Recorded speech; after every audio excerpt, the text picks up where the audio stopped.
You are sitting at your kitchen table. It is 6:15 in the morning. Your phone is face down. The house is still. And then your teenage daughter walks in holding a white envelope with a government seal in the top left corner. She does not say a word. She just holds it out to you with both hands, and you can see her fingers trembling. You take the envelope. You feel the weight of it. You slide your thumb under the seal. You unfold the letter. And the first word your eyes land on, the very first word in bold black ink at the top of the page, is removal. Your stomach drops through the floor. Your mouth goes dry. Your daughter is watching your face, waiting for you to tell her everything is going to be okay.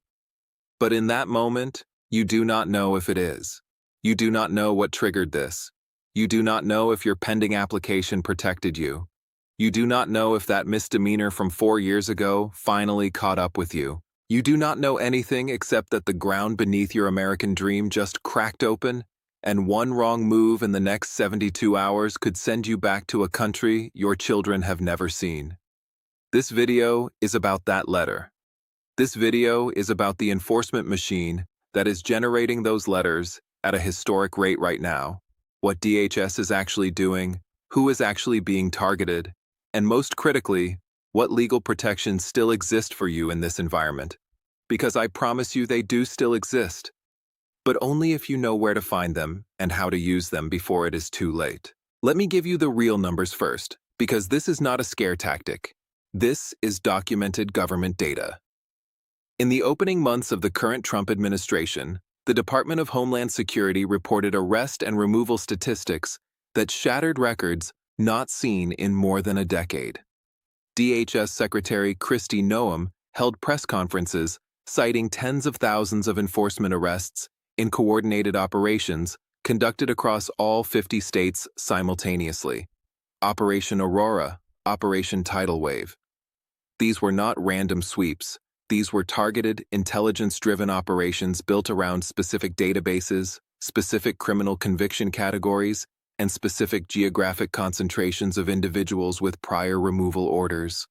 DHS publicly celebrated these numbers as historic wins, and from a raw operational standpoint, they were. The infrastructure behind these arrests is more sophisticated, more data-driven, and more aggressive than anything this country has seen in the modern immigration enforcement era. Now, here is the trap.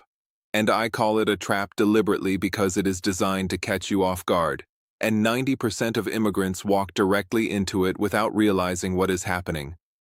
The trap is this. You hear about these massive arrest numbers, you hear terms like criminal aliens and national security threats, and you think to yourself, that is not me. I am not a criminal. I am not a gang member. I am not a drug trafficker.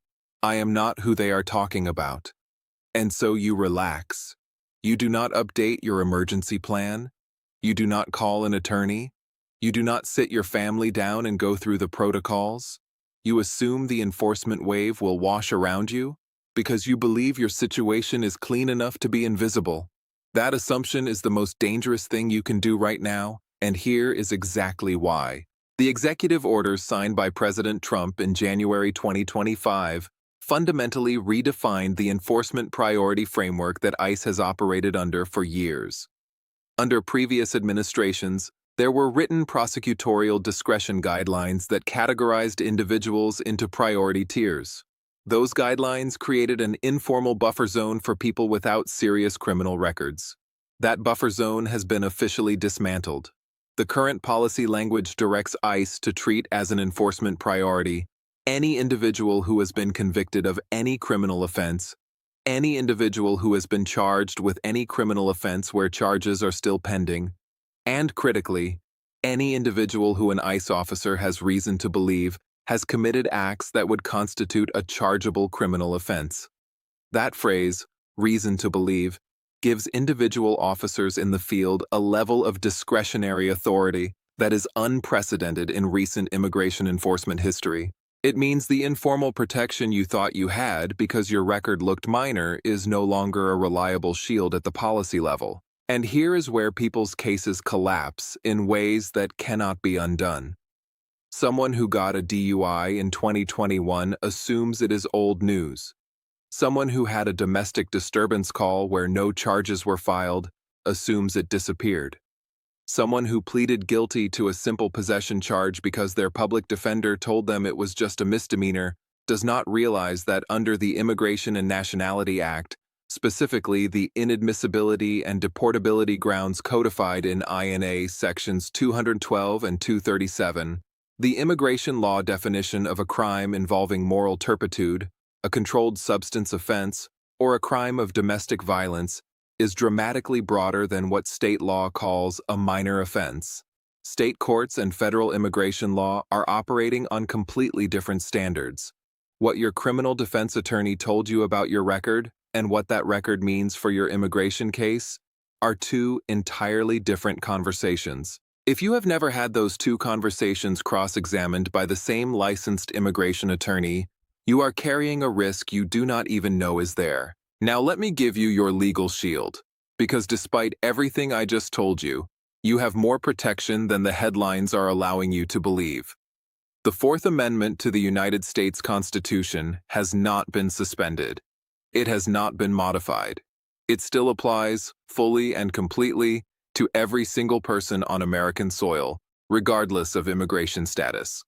That is not my opinion. That has been affirmed by the United States Supreme Court, by the Ninth Circuit Court of Appeals, by the Second Circuit Court of Appeals, and by federal district courts in rulings that are still active law right now in 2026.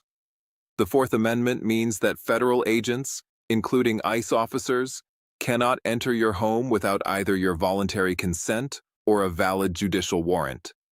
And this distinction matters enormously, so listen carefully. A deportation order is not a judicial warrant. An ICE administrative warrant, which comes on Form I-200 or Form I-205 and is signed by an ICE supervisor, is not a judicial warrant. It carries the authority of the administrative agency. It does not carry the authority of the federal courts. The only document that legally authorizes forced entry into your private home is a warrant signed by a federal judge or magistrate judge, issued through the federal court system, with a court seal and a case number. That is the standard. That is the law, and it has not changed. Additionally, under the Fifth Amendment, you have the absolute right to remain silent. You are not required to answer questions about your immigration status, your country of origin, how you entered the country, or anything else in any encounter with any law enforcement officer, including ICE agents. Silence is not admission. Silence is not obstruction. Silence is a constitutional right that belongs to every person, documented or not, citizen or not, and it is one of the most powerful tools you have in an enforcement encounter because anything you say can and will be used to build a case against you in immigration court.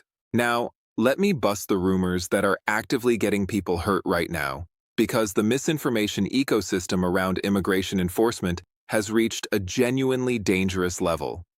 First rumor: if you have a pending USCIS application, you are automatically protected from ICE. This is false.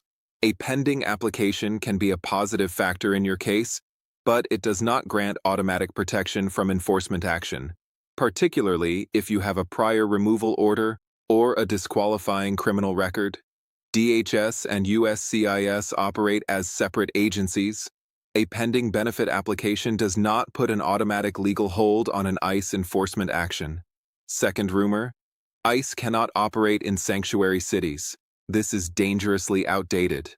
The current administration has aggressively challenged sanctuary policies at the federal level, has pulled federal funding from non-cooperating jurisdictions, and ICE has explicitly conducted high-profile operations in cities that previously had strong sanctuary protections. Sanctuary policies may limit local police cooperation, but they do not create a physical or legal barrier to federal ICE operations in those areas. Third rumor: if you were arrested but not convicted, it is completely clean and ICE cannot use it. False. An arrest record without a conviction can still be used by ICE officers as the basis for reason to believe under current enforcement policy language. It may not result in a final removal order on its own, but it can trigger detention while your case is reviewed. Fourth rumor, and this one is being spread by notarios and unqualified advisors in immigrant communities across the country right now. You can protect yourself from enforcement by quickly filing a new immigration application or paying someone to submit a benefit request on your behalf. Do not do this. Filing a new application while you have unresolved criminal history, a prior removal order, or outstanding immigration violations can in some circumstances actually draw additional scrutiny to your case and accelerate rather than delay enforcement action.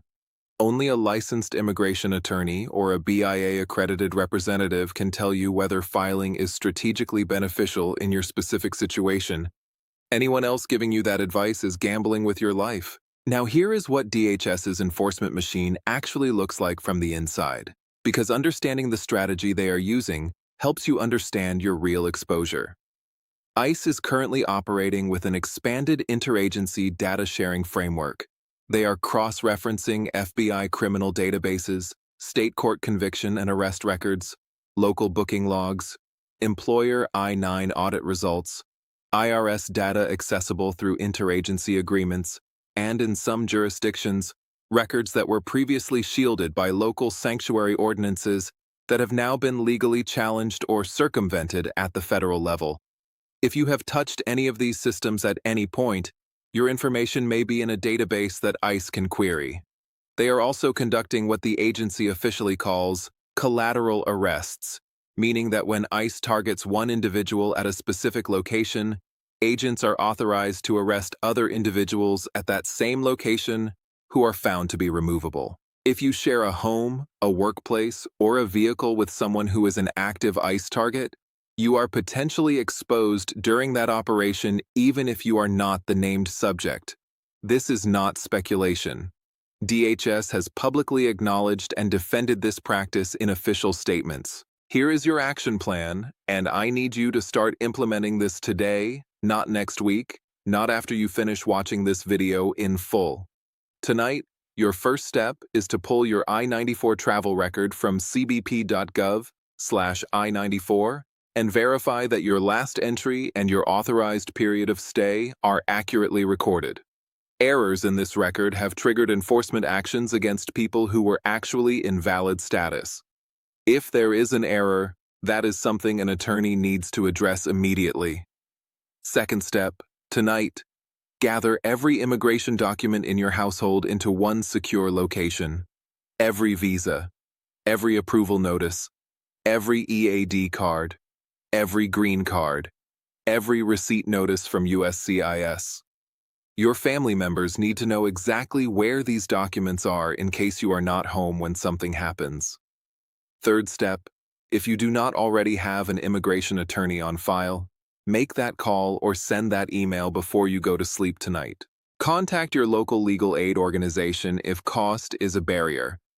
Many organizations offer free or sliding scale consultations for individuals in removal proceedings or with pending enforcement risk. Having that professional relationship established before a crisis is worth more than any other single action you can take right now. Fourth step, practice your door script until it is automatic.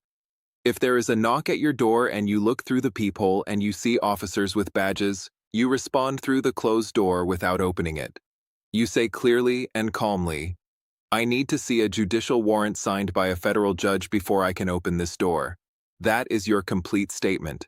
You do not explain your status. You do not ask why they are there. You do not argue about whether they have the right.